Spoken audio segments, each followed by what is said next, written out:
Welcome back to the Michigan Business Beat, brought to you on the Michigan Business Network. Chris Holman here, coming to you from our studios at the Capital Region International Airport. We're spending a little bit of time here coming up with one of our favorite people, Carrie Rosingana, CEO of CAMW, the Capital Area Michigan Works, which services Ingham, Eaton, and Clinton County. Big job.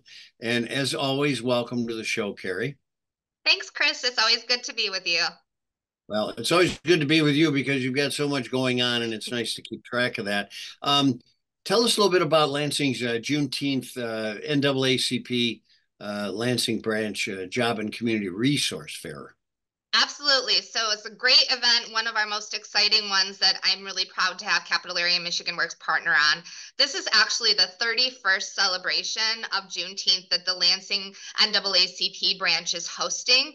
And we're really pleased that for the third year, Capital Area Michigan Works is partnering with them to host a job fair and a career resource fair.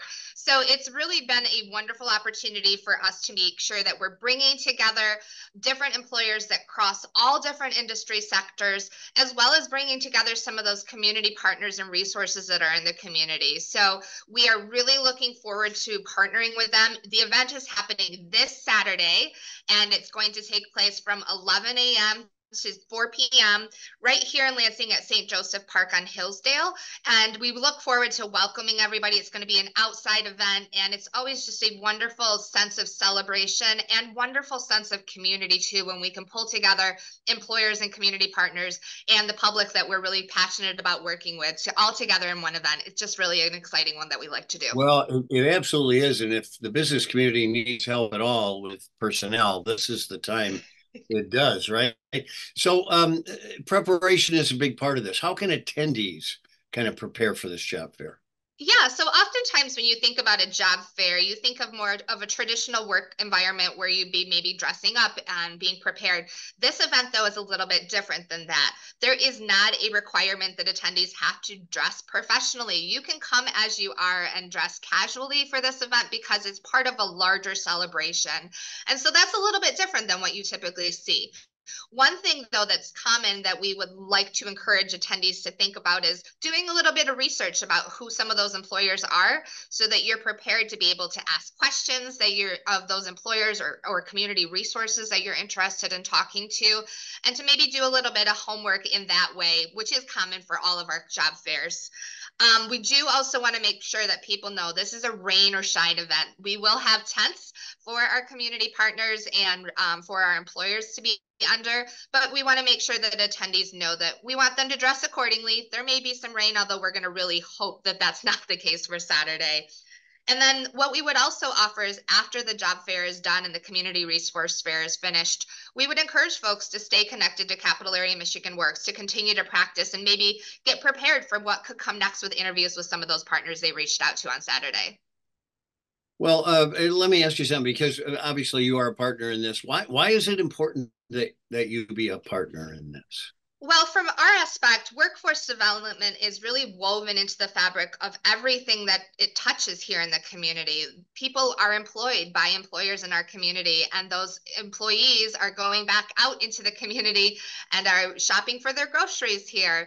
They are making sure that they are attending events that are here. And so workforce really is an integral part of our community. So we think it's really important to be there and to help support events like this so that we can bring our employer network and our job seeker network and those community resources all together.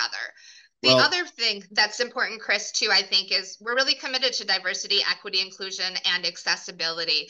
And this is another really critical and intentional way that we can make sure that we're helping to support activities and celebrations like this that are speaking directly to Juneteenth celebration. Yeah, it's interesting. That is exactly where I was going. So I'm glad I'm glad you pushed me out of the way there. That was very, very timely. It's kind of interesting. When you were talking about do a little research, I know as the guy who sits on the other side of the table, when someone comes in and knows a little bit about my company, I'm impressed by that. I am saying to myself, hey, they care enough. They put a little time into this.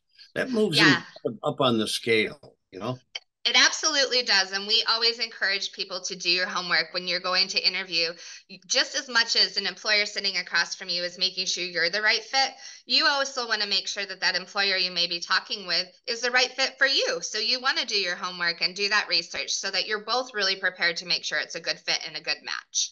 No, you're absolutely right. Hey, so where can people get more details, more information on not only this job fair, but also your services? Yeah, absolutely. So for folks who are interested in learning more about our Juneteenth activities, you are welcome to visit Lansing Juneteenth Celebration, all one word, .org, Lansing Juneteenth Celebration.org.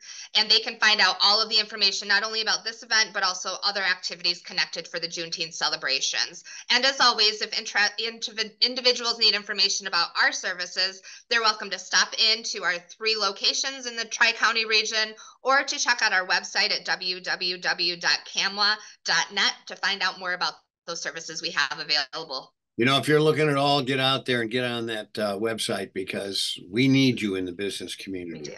We do. Absolutely, Chris. I couldn't agree more. Carrie Rosingana, CEO of CAMW, the Capital Area Michigan Works. As always, thanks for the good work you do. And thanks for sharing this with us today. We'll look forward to your next visit, which should be pretty soon, by the way. I'm Chris Holman, and you are watching the Michigan Business Beat on the Michigan Business Network. We'll be right back.